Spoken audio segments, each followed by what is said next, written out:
को परब्रह्म में जोड़ लिया हो, उसकी भाषा क्या होती है।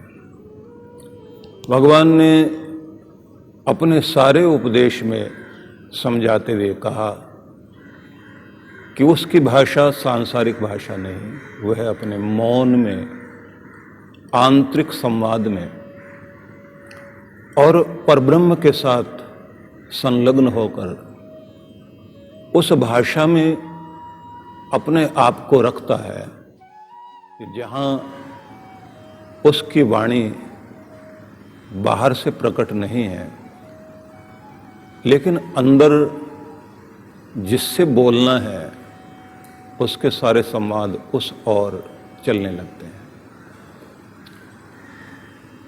ये भी कहा कि वो बैठता कैसे है, तो कल हमने उसे भी जाना कि वह परमात्मा के आसन पर बैठता है। जो सोवे सो सुन में, जो जागे तो हरि नाम, जो बोले सो हरि कथा, और भक्ति करे निह काम। वो परमात्मा में स्थित है, प्रभु में बैठा हुआ है, चारों ओर परमात्मा ही है, लेकिन जहां बैठा हुआ है वहां व्यक्ति ये अनुभव करता है कि मैं प्रभु के गोद में हूं। लेकिन श्री कृष्ण तो स्पष्ट संदेश देते हैं कि वह उस स्थिर आसन में अपने मन को और बुद्धि को जोड़कर बैठता है जहां उसकी चेतना परब्रह्म में स्थित हो गई। फिर उन्होंने आगे ये भी समझाया कि तुमने पूछा विचरण कैसे करता है, कहाँ चलता है। तो उन्होंने कहा कि चलती ही इंद्रियां और मन है व्यक्ति की, लेकिन उसका चलना संसार में नहीं होता, उसका चलना करतार में होता है। वह संसार जो परमात्मा की रचना है उसमें नहीं, वो रचयिता में विचरण कर रहा है। वहां चला कैसे जाता है, वहां चलने के लिए पांव नहीं। जैसे कबीर ने कहा वो बिना पांव की यात्रा वाला देश है, वो ऐसी स्थिति है कि जहां बिना पंखों के आपको उड़ा जाता है। बिन बस्ती का देश है वो, और बिन पांव की यात्रा है। बाहर से आप उस यात्रा में चलते हुए नहीं दिखाई देते, लेकिन अंदर से पहुंचते दिखाई देते हैं। मतलब ये है कि उसकी सारी यात्रा आंतरिक यात्रा है। जो कुछ हमारे अंदर होता है वही हमारे बाहर दिखाई देता है। जब हम आंतरिक रूप से बेचैन हैं, अशांत हैं और परपीड़न के कार्य में लगे हुए हैं, बाहर से भले ही हम शांत दिखाई देते हों, लेकिन अंदर से इससे बदला ले लें, उसको चोट पहुंचा दें, उसके खिलाफ षड्यंत्र रच लें, तो थोड़े समय के बाद वो षड्यंत्र बाहर दिखाई देने लग जाएंगे। और प्रश्न ये नहीं है कि गेंद जहां से गई है तो वो लौटेगी नहीं, वो लौटकर चारों तरफ घेर लेती है। अशांति बांटने वाले व्यक्ति के जीवन में चारों ओर अशांति आती है। फूल बांटने वाला व्यक्ति सारे फूल भी बांट देगा तो भी हाथों की खुशबू उसमें, उसके हाथों में रह जाएगी। क्योंकि जो कुछ आप दे रहे हैं वो आप तक लौटता तो है ही, लेकिन उसकी गुण सुगंधी आपके जीवन में रहती है। इसलिए सभी तरह की बातें समझाने के साथ साथ अब प्रभु का वह प्रसाद जिसके कारण व्यक्ति के जीवन के कष्ट मिटते हैं, जिसके कारण उसके जीवन में शांति आती है, भगवान श्री कृष्ण उसको भी समझा रहे हैं।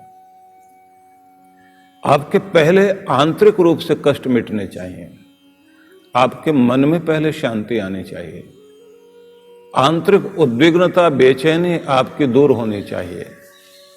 जैसे आप अपने आप को संभाल लेते हैं तो फिर आप बाहर भी समाधान प्राप्त करते हैं। इसलिए समाधि ही समाधान है, जहां दुखों का समाधान हो जाता है। दुख केवल हम आज और कल का नहीं, दुख वो जो जन्म जन्मांतरों का चला आ रहा है, दुख वो जो आगे तक के लिए आपको दुखी करेगा, दुख की वह यात्रा जो जन्मों के साथ चली और जन्मों तक जा रही है, और हर बार नए नए दांव पेंच के साथ आपके सामने आपका दुख आएगा।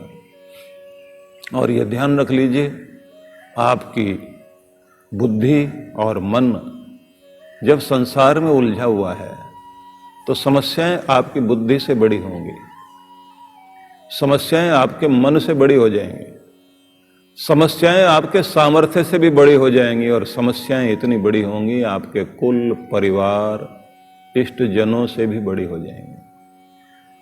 लेकिन जैसे ही आपको अपनी पहचान आएगी तो ये याद रखना, तब समझ में आएगा कि आपसे बड़ी समस्या नहीं है, आप बड़े हैं, आपका दुख आपसे बड़ा नहीं है, आप जीत सकते हैं। इसलिए पहले स्वयं को पहचानना बहुत आवश्यक है। श्री कृष्ण अर्जुन को समझा रहे हैं कि परंतु अनुशासित मन वाला मनुष्य जो अपनी इंद्रियों को वश में रख, फिर से समझिए, अनुशासित मन वाला मनुष्य अपनी इंद्रियों को वश में करते हुए लगाव और विरक्ति से जब मुक्त होकर विषयों में विचरण करता है, संसार के भोगों का भोग भोगता है, तो भी वह संसार में फंसता नहीं, बल्कि परमात्मा के प्रसाद को प्राप्त करता है, प्रसन्नता को प्राप्त कर लेता है। अब यहां विचारणीय बात है कि विषयों में रहोगे, आंखें तो देखेंगी, कान तो सुनेंगे। ऐसा तो है नहीं कि कानों में आप कोई चीज भर लें और आंखों में पट्टी बांध लें और दुनिया में आप विचरण नहीं करें। श्री कृष्ण कहते हैं, देखो, भोगो, चलो, खाओ पियो, जीवन के जितने भी कार्य हैं जो इस संसार को चलाने के लिए हैं, संसार में विचरण करने के लिए हैं, सबको कीजिए, उनमें आपको भागना नहीं है। विषयों में इंद्रियों का विचरण होते हुए इंद्रियां उसमें अपना कार्य कर रही हैं, लेकिन राग द्वेष से वियुक्त इंद्रियां, लगाव और विरक्ति से रहित इंद्रियां, मतलब तुम्हारा मन भी, तुम्हारी आंखें भी, तुम्हारे कान, नाक, मुंह, अंग प्रत्यंग इस संसार के भोगों को भोगते हुए कार्य करेंगे। दुनिया में रहोगे, दुनिया के कार्य करोगे, जीवन को चलाओगे, परिवार को चलाओगे, संतान भी होगी, आप कमाओगे भी सही, सारी चीजें करोगे आप, लेकिन प्रेम भी आपका रहेगा, व्यवहार भी आपका रहेगा। वो आसक्ति नहीं चाहिए कि जो तुम्हारे अंदर पक्षपात को पैदा करे, वो आसक्ति जो तुम्हें संसार में वैर विरोध में लाकर खड़ा कर दे, वह आसक्ति जो आपको संसार के जालों में बांधकर उस जगह लाकर खड़ा कर दे कि तुम अपने जीवन के आनंद को और अपने परमात्मा को भूल जाओ और कार्य जो करना था वो भी भूल गए और बैर विरोध में, लड़ाई झगड़े में, कलह कलेश में, सब में तुम पड़ गए। जरा विचार करके देखिए, महाभारत का युद्ध समाप्त हो गया और अपना जूड़ा बांध लिया द्रौपदी ने, राज्य भी मिल गया, समृद्धि आ गई, निष्कंटक राज्य है, अब कोई सताने वाला भी नहीं। उदास, परेशान, आंखों में आंसू लिए बैठी है द्रौपदी। कृष्ण पहुंचते हैं और कहते हैं, कहो साम्राज्ञी, जो चाहा था मिल गया, तुम्हारा बदला पूरा हुआ, शत्रुओं से हीन हो गई पृथ्वी, समृद्धि तुम्हारे द्वार पर आ गई और देश विदेश तक, दूर दूर तक, दिग दिगंत में तुम्हारी पताकाएं लहरा रही हैं। क्या चाहिए और? द्रौपदी कहती है लेकिन शांति नहीं है, रोना नहीं जा रहा, आंसू नहीं रुक रहे हैं, मेरे बच्चे खो गए, मेरे आसपास मेरे रिश्तेदार जिनके कारण मेरे जीवन में खुशियां थी खो गए, जमीन है, भूमि है, भवन है, जो भावनाएं जिनके लिए थी आज वो नहीं रहे, युद्ध ने न जाने क्या क्या छीन लिया, बदला पूरा हो गया, पश्चाताप रह गया। मधुर आवाजें सुनने के लिए व्यक्ति व्याकुल रहता है, अपनों की बात, परायों से भी दो अच्छे शब्द, अब चीत्कार सुनाई दे रही है, विधवाएं, अनाथ बच्चे, टूटे हुए घर। आप लोग जानते हैं कि महाभारत युद्ध में भारत का वह साम्राज्य जिसमें अनेक अनेक तरह के वैज्ञानिक, कलाकार, शिल्पी, वे लोग जो दुग्ध क्रांति करने वाले लोग थे, वे लोग जो हरित क्रांति कर रहे थे, जिन्होंने स्वर्णमय धातुओं से बड़ा विकास किया था, वो सब खो गए। कहां से बैर चलता है और कैसे वो पनपता है और कितनी ऊंचाई पर जाकर ये क्रांति शुरू तो हो सकती है लेकिन अपने बच्चों को खा जाती है, ये ध्यान रख लीजिए। इसलिए द्रौपदी के बच्चे जाते रहे, निपुती मां बैठी हुई है, उन बच्चों के सपने खो गए, बचा क्या? बैर खत्म हो गया। आदमी के मन में वो सारी पीड़ाएं होती हैं कि तुम्हें क्या हो गया था, ये जमीन साथ गई क्या, तुमने ऐसा क्यों किया, हमें तो इसलिए करना पड़ा क्योंकि तुमने किया था। द्रौपदी बोलती जा रही है और कृष्ण सुनते जा रहे हैं। आखिर में श्री कृष्ण ये कहते हैं, द्रौपदी, इस संघर्ष से संघर्ष ही मिलता है, बाहर का संघर्ष समाप्त हो गया, अंदर का शुरू हो गया। अब वो कहते मैं क्या करूं? कृष्ण कहते हैं कि इस सब से मुक्त हो जाओ, अपने अंदर के युद्ध से मुक्त हो जाओ, अपनी स्मृतियों से मुक्त हो जाओ, और जब तक मुक्त नहीं होंगे शांति नहीं आएगी। और वो लोग कर नहीं पाए, आखिर में हिमालय में जाकर गल गए। लेकिन आंतरिक शांति, हिमालय जहां शांति शांति, हिमालय वहां जहां बर्फ ही बर्फ है, तो उस रास्ते से चलते जा रहे हैं स्वर्ग की तरफ, लेकिन मिली शांति। बहुत अच्छा लगता है, दो चार लोग मिल जाएंगे बैर विरोध की आग को भड़काने वाले। आपने कोई प्रहार किया तो तारीफ करने वाले लोग मिल जाएंगे, बहुत अच्छा किया, तुम बड़े बहादुर। भड़काने वाले लोग चारों तरफ होते हैं। लेकिन आदमी को अपनी वास्तविक संपदा खो बैठता है। इसका मतलब यह नहीं कि कायरता का चोला ओढ़कर आदमी बैठ जाए, धर्म तो करना ही पड़ेगा, अपना कर्तव्य तो निभाना ही पड़ेगा। लेकिन जब कभी हम अपने बैर विरोध को भी हक बताने लग जाते हैं, तब मनुष्यता हारती है। इसलिए श्री कृष्ण ये कहते हैं कि तुम दुनिया में कर्तव्य अपने पूरे करना, लेकिन अर्जुन तुम्हारा युद्ध भी बैर विरोध का युद्ध नहीं है, ये धर्म का युद्ध है, न्याय का युद्ध है। ये न्याय तुम्हारे परिवार का नहीं कि तुम्हारे परिवार को न्याय मिले, ये न्याय मिलना चाहिए इस दुनिया में, इस आर्यवर्त में रहने वाले जितने लोग हैं, उनके हक को छीनकर अपनी एक संपत्ति समझकर राज्य के ऊपर बैठना चाह रहा है एक व्यक्ति गिद्ध दृष्टि लगाकर।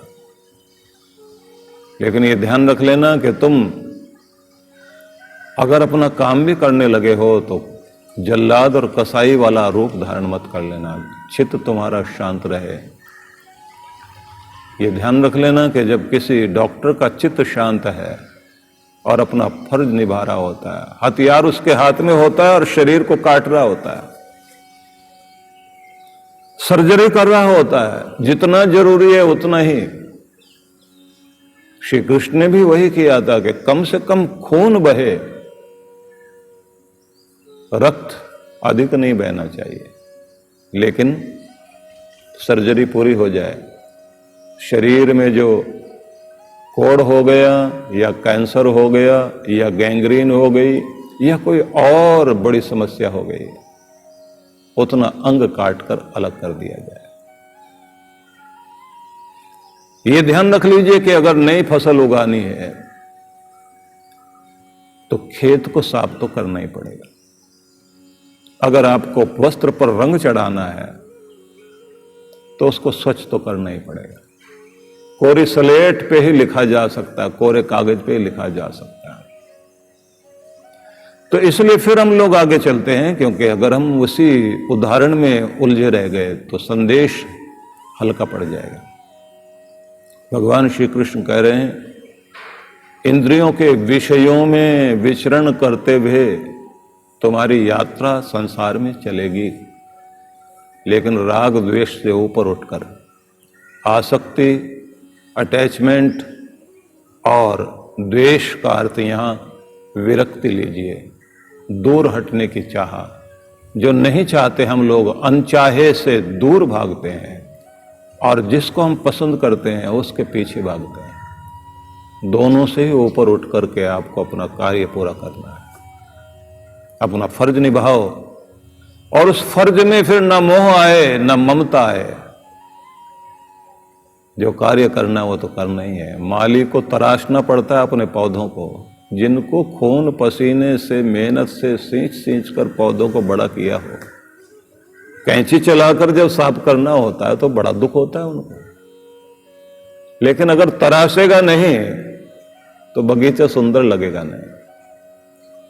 इतना कुछ लिख देने के बाद भी संपादक का काम होता है वो चर्बी छांटे शब्दों की, तभी तो जाकर के आपका निबंध होता है। पुराने समय में निबंध लिखने की परंपरा थी, अब नहीं रही। अब ब्लॉग लिखते हैं लोग। और निबंध का और कहानी का अपना एक नियम है कि अगर एक ईंट उसकी खींच ली जाए तो सारी दीवार धड़ाम से नीचे गिर जाए। आपका एक शब्द भी फालतू नहीं होना चाहिए। अगर एक शब्द भी बीच में से निकाल दिया जाए, सारा ऊपर से लेकर नीचे तक का तारतम्य बिगड़ जाए। तब लगता है पढ़ने वालों के लिए भी कोई चीज दी गई है, तो फिर उसको सदियां याद करते हैं। फिर वो कालातीत हो जाता है, काल के ऊपर सवार हो जाता है। नहीं तो आपकी चीजें रोज अखबार छपता गया, हो गया कूड़ा। इसलिए तराशना तो पड़ता है। आप रहें संसार में, विचरण करें, राग द्वेष से विमुख होकर आपको दुनिया में काम करना होगा। भगवान श्री कृष्ण ने एक बड़ा सुंदर शब्द का प्रयोग किया, आत्मवशैर विधेयात्मा। आत्मवशैर, आत्मवश होकर, मतलब अपने आप को अनुशासित करते हुए, स्वयं के वश में रहते हुए। अभी तक आप दूसरों के वश में थे, दूसरे चला रहे थे आपको। जिस दिन आप स्वयं के वश में हो जाते हैं, उस दिन की स्थितियां बदल जाती हैं। ये ध्यान रख लीजिए। उस दिन आपका रूप बदल जाएगा, क्योंकि जब तक आप बाहर दुनिया आपको संचालित कर रही है, तब आप कठपुतली थे। जिस दिन आप अपने अनुसार चलते हैं, ध्यान रख लीजिए कि मन और हमारी इंद्रियां प्रकृति के वश में ही आसक्ति और विरक्ति दो धाराओं के बीच में बहती है। मेरी बात को सरल ढंग से समझना। हमारा मन और हमारी इंद्रियां, ये मैं 5 इंद्रियों की बात कर रहा हूं, 6 सेंस की बात नहीं कर रहा हूं, 6ठी इंद्रिय की बात नहीं कर रहा हूं। वो तो आपके साधना के द्वारा जागृत होगी, जिससे आपकी टेलीपैथी काम करने लग जाए, आप अपने विचार कहीं भेजें और दूसरे के मन में उस तरह के विचार जागृत होने लग जाएं। लेकिन ये ध्यान रख लेना कि अगर वहां किसी की जमीन में पहले से ही कूड़ा करकट या कटीले झाड़ हैं, आप शुभ के विचार भेजते रहिए और वहां जो है ना झाड़ जंकाड़ उगते रहेंगे, वो टेलीपैथी वहां उस तरह काम नहीं करेगी। लेकिन हम यहां बात कर रहे हैं कि मन और इंद्रियां, इनको प्रकृति से, स्वभाव से ही दो चीजें रहती हैं, आसक्ति भी रहती है और विरक्ति भी रहती है, अटैचमेंट भी रहती है, डिटैचमेंट भी रहती है, चाह भी रहती है, अनचाहा वाली बात भी रहती है। किसी चीज के साथ हम भागते हैं किसी की तरफ और किसी से दूर भाग रहे होते हैं। ये हमारे साथ प्रकृति ने एक नियम दिया हुआ, अनुकूल के साथ चलेंगे, प्रतिकूल के खिलाफ, मतलब उसका विरोध करेंगे। जहां तक तापमान अच्छा लग रहा है सर्दियों में, वहां तक अच्छा, तब तक आप आग के नजदीक, और अगर आग तेज हो गई तो आप दूर, तुरंत दूर हटने लग जाएंगे। धूप, गुनगुनी धूप है, आप बैठे हुए, बड़ा आनंद आ रहा है, लेकिन जैसे सूरज की धूप तेज हुई तो आप वहां से भागेंगे, छाया में जाके खड़े हो जाएंगे। कब तक अट्रैक्शन था और कब आप उससे दूर हट गए, ये चीजें चलेंगी, ये स्वभाव है। दो धाराओं के बीच जिंदगी बहती है। आगे वो कह रहे हैं कुछ का सामीप्य, कुछ की दूरी, ये तो रहेगा, लेकिन आपने क्या करना है? अनुशासित मनुष्य मन और इंद्रियों को वश में करके विषयों का भोग भोगते हुए भी आसक्ति और विरक्ति से ऊपर उठकर अपनी आत्मा को, अपने स्वरूप को प्रभु के शाश्वत आनंद में और शांति में जोड़ ले तो वो प्रसाद उसे मिलना शुरू हो जाएगा। और सरल करते हैं कि जब आप अपने अनुशासन में जीने लग जाते हैं, ये आत्मवश्य शब्द को पकड़ लीजिए। इंद्रियां दौड़ाएंगे आपको, मन दौड़ाएगा, लेकिन अनुशासन आपके जीवन में आ गया, तब क्या होगा? कहते हैं कि तब आप आत्मवश हो जाओगे, खुद के वश में हो जाओगे। अब पहले प्रश्न आता है कि ये अनुशासन है क्या चीज? किसे अनुशासन कहते हैं? किसी नियम के अधीन रहना, या फिर कहिए नियमों के अनुशासन में जिंदगी जीना ही अनुशासन है। नियमों के अनुशासन में जिंदगी जीना, इसी का नाम अनुशासन है। नियमित रहने से नियमित आदतें बनती हैं। नियमित रहने से मतलब नियमों में रहने से आपका मन नियमित होता है, सधता है। नियमित रहने से आपकी बुद्धि लय में आती है। अभी तक जो है उल्टी तरफ जा रही थी, चोरी का मन में आया तो बुद्धि उसी तरफ प्रेरित कर रही थी, और जैसे आप अनुशासन में रहने लग गए तो बुद्धि शुद्ध हो गई और तुरंत रोकेगी कि ये मार्ग तुम्हारा नहीं है, रुको। तुम किनके साथ जाकर खड़े होने लगे हो?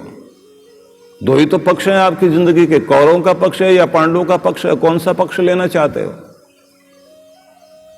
कंस की सेना में भर्ती होना चाहते हो या कृष्ण की सेना में आना चाहते हो? ये तो आपको देखना पड़ेगा, बीच में तो आप रह नहीं सकते। लेकिन एक पक्ष और भी होता है कि रथ पर तो भले ही अर्जुन के बैठे हैं, कर्म तो अर्जुन को ही करना पड़ेगा, लेकिन एक शर्त रखी हुई है कि मैं तुम्हारा रथ छोड़ दूंगा अगर धर्म छोड़ दिया तुमने तो। लेकिन धर्म का मतलब लकीर का फकीर नहीं हो जाना, यह भी कृष्ण ने समझाया। उससे पहले त्रेता युग में जो कुछ हो रहा था, प्राण जाए पर वचन न जाए, यहां वो बात नहीं है। यहां परिणाम को स्थापित करना, धर्म स्थापित होना चाहिए। अब धर्म स्थापित करने के लिए कहीं दाएं बाएं भी चलना पड़ेगा, सीधी लकीर में नहीं चलना। एक लकीर खींच दी और उसी के आधार पे चलते चले जा रहे हैं, वो लकीर का फकीर है। इसलिए कृष्ण को समझना इतना आसान नहीं है। उन्होंने मर्यादाएं दी, लेकिन मर्यादाओं का मतलब ये नहीं है कि तुम खुद को भी मार बैठो और समाज को भी मार बैठो। थोड़ा दाएं बाएं होना पड़ेगा, इसलिए युद्ध में लड़ना और युद्ध से भागना नहीं महत्वपूर्ण है, लेकिन कभी कभी पीछे हटकर जीता जाता है, कभी झुककर जीता जाता है, कभी समझदारी से, कभी विनम्रता से, कभी कुछ देकर, कभी कुछ लेकर, कभी समझाकर और कभी कभी भागकर भी। इसलिए कृष्ण रणछोड़ भी हैं। कालियवन के सामने युद्ध तो समाप्त नहीं किया, लेकिन वहां से उस समय पैंतरा बदल करके अभी पीछे भागने की जरूरत है, वो पीछे भागे। और जब मौका आया अपना हाथ लगाया नहीं, मुचकुंद के द्वारा जो कुछ भी काम कराना था वो काम हो गया। सार फिर वहीं समझ लीजिए कि पक्ष तो दोनों ही रहेंगे, लेकिन जीवन में यह अनुशासन चाहिए आपके कि खुद को आप संभाल सकें। नहीं तो आप एक बार कौरवों के पक्ष में चले गए तो बड़ी मीठी बाणी बोलने वाले लोग मिल जाएंगे आपको, बहुत तरह के ऐसे दांव सिखा देंगे कि जिससे आप कभी बाहर नहीं निकल पाओगे। तो नियम से आदतें नियमित होंगी, अनुशासित होंगी, व्यवस्थित होंगी, आदतें अच्छी आदतें बनेंगी, मन सुमन बन जाएगा और बुद्धि लयबद्ध हो जाएगी, सुबुद्धि हो जाएगी और जीवन सुगम हो जाएगा। इसलिए अनुशासन चाहिए। आत्मवशैर विधेय आत्मा, विधेय आत्मा का मतलब ही ये है कि तुम अपने आप को उस तरह से व्यवस्थित कर लें कि शास्त्र के निषिद्ध विषयों का भोग नहीं करोगे। मतलब विषयों का भोग तो करोगे लेकिन शास्त्र विरुद्ध नहीं चलोगे, मर्यादा में रहोगे। इतना ठीक, इतना नहीं, यहां तक, यहां से आगे खतरा, यहां तक जाने का अधिकार है आपका, यहां से आगे नहीं जाओगे। जहां आपने अपनी मर्यादा तोड़ी बस वहीं गड़बड़ है। इसलिए अपनी मर्यादाएं बांधनी पड़ेंगी। जीवन को चलाने के लिए जो विधेय है, ध्यान रख लेना, विधान में जो विधेय है, जो आपके लिए बताया गया कि विधान इतना ही है, शास्त्र सम्मत इतना ही है, ऋषियों ने यही मार्ग बताया। महाजनों जिस मार्ग को अपना रहे हैं उस मार्ग से आपने चला, वही तो पंथ है आपका। नीतिकार जो कहते हैं ना, महाजनों एन गता सपंथा। तो आगे बढ़ते हैं। समझाया गया है कि आत्म अनुशासन में जिए और जीवन चलाने के लिए जो अनिवार्य कार्य हैं वो करिए, लेकिन निषिद्ध कार्यों को नहीं करना है। शर्त है कि प्रेम घृणा से ऊपर रहें। आपको प्रेम में रहना, लेकिन मोह में नहीं। और प्रेम का मतलब ये कि अगर प्रेम है तो किसी से घृणा भी नहीं हो। और फिर ये भी चीजें नहीं, मैंने तुम्हारे लिए इतना किया, तुमने मेरे लिए क्या किया। जहां जहां मैं और तू आ जाता है वहां प्रेम समाप्त हो जाता है। और जहां मैं तो तुम्हारा हूं, मैंने कुछ किया न किया, लेकिन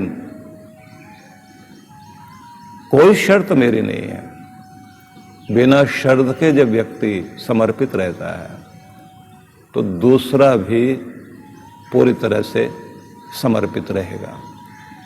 इसलिए प्रेम त्याग को महत्व देता है, उसी से वो जागता है।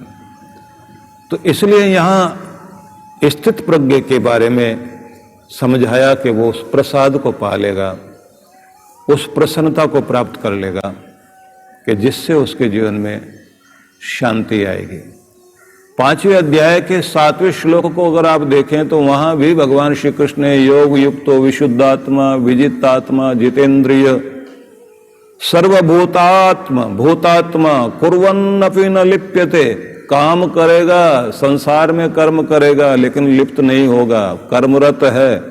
कर्म योग के द्वारा जिसने अपने अंतःकरण को शुद्ध कर लिया है, संयमी है, अपनी आत्मा का स्वामी बन गया है, कर्म करते हुए भी, संसार में विचरण करते हुए भी लिप्त नहीं है।